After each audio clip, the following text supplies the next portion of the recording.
Bonjour à toutes et à tous, heureuse de vous retrouver pour démarrer la semaine avec votre dose d'actualité sportive.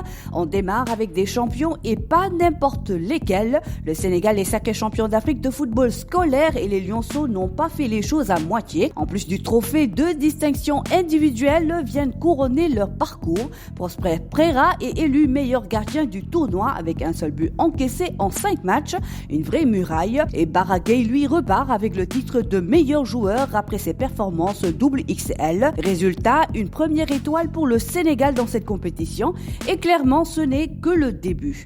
Place aux Lions en préparation de la CAN féminine 2026, les joueuses de Mamoussa Cissé vont affronter le Burkina Faso en double confrontation amicale les 13 et 16 avril au stade Léopold Sédar Senghor. Une belle occasion de jauger le niveau de l'équipe avant la compétition où le Sénégal retrouvera le Maroc, l'Algérie et le Kenya en phase de groupe. Et bonne nouvelle pour les supporters, entrée gratuite. Oui, vous avez bien entendu, du beau football est gratuit, ça ne se refuse pas.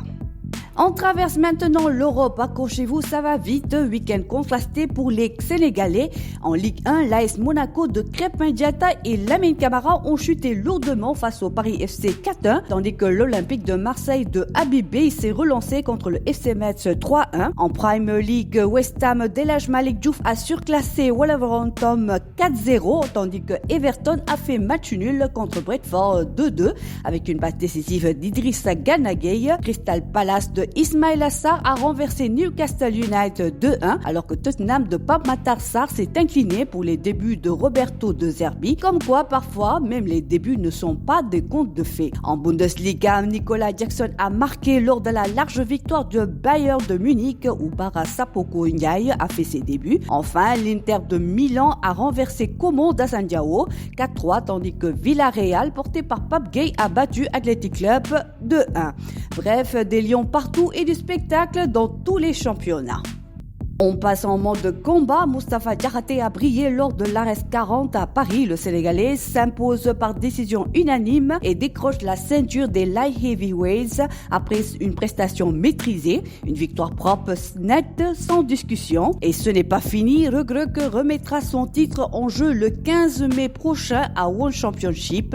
Préparez-vous, ça va cogner. Et on termine dans l'arène. Petit Lo s'impose face à Bouba de Malika. Une victoire importante pour l'écurie Rock Énergie qui retrouve le sourire après la défaite de Modulo. Comme quoi, dans la lutte, chaque semaine peut tout changer. C'est la fin de votre revue. Merci de votre fidélité. Excellente journée à tous et rendez-vous demain pour une nouvelle revue.